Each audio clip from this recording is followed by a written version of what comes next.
عورت کی جو نماز ہے، عورت نماز پڑھتی ہے تو عورتوں کی جماعت اگر کرواتی ہے تو کروا سکتی ہے۔ اگر مان لے ایک عورت ہے، اگر عورتوں کی جماعت کروا کے وہ امام بن کر کے جماعت کروانا چاہتی، نماز پڑھانا چاہتی تو پڑھا سکتی ہے۔ ہاں، مرد کی امامت عورت نہیں کروا سکتی ہے، مردوں کی امامت عورت نہیں کروا سکتی، لیکن عورتوں کی امامت گھر میں مان لے کہ کچھ عورتیں ہیں اور کوئی جانتی ہیں امامت کروانا تو وہ کروا سکتی ہیں۔ جیسا کہ نبی صلی اللہ علیہ وسلم کی حدیث ہے کہ نبی صلی اللہ علیہ وسلم ام ورقہ کے یہاں جایا کرتی تھی، ام ورقہ بنت عبد الحارث ہے، ان کے یہاں جایا کرتی تھی، تو نبی صلی اللہ علیہ وسلم نے ابو داؤد کی حدیث ہے اس کے لیے ایک مؤذن مقرر کر دیا، ایک مؤذن، تو وہ اذان دیتا اور یہ گھر والوں کی نماز پڑھاتی، جماعت کرواتی۔ اب یہاں لوگ کہتے کہ یہاں مرد بھی شامل ہے، تو نہیں، عورت مرد کی امام نہیں بن سکتی ہے، عورت مردوں کی امامت نہیں کروا سکتی ہے، لیکن عورتوں کی امامت کروا سکتی ہے، اور عورتوں والی بات ہے تو امام بن سکتی ہے۔ تو ام ورقہ جو ہے گھر کی عورتوں کی جماعت کرواتی تھی اور نماز پڑھاتی تھی۔ اسی طرح سے حضرت عائشہ رضی اللہ تعالی عنہا اور ام سلمہ سے آتا ہے کہ وہ نماز پڑھاتی تھی جماعت، اور کہاں کھڑی ہوتی تھی؟ بیچ میں، جو پہلی صف ہے نا عورتوں کی۔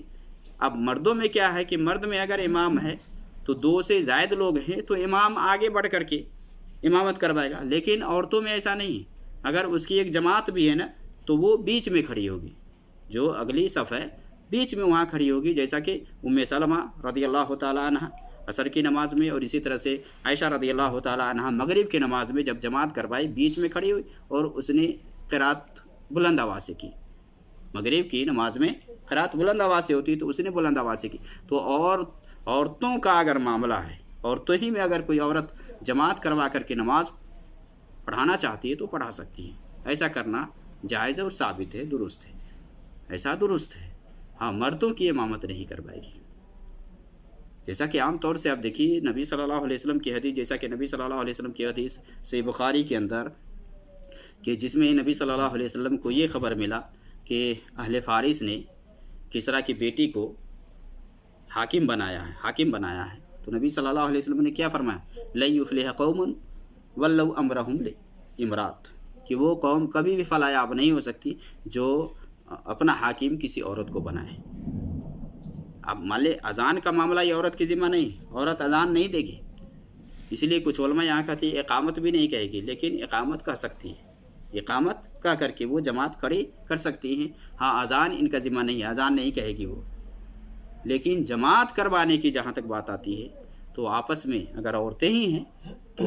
جو جانتی ہیں ان میں سے وہ جماعت کروا سکتی ہیں۔ ہاں، عورت میں جو امام بنے گی وہ اگلی صف میں بیچ میں کھڑی ہوگی اور امامت کروائے گی۔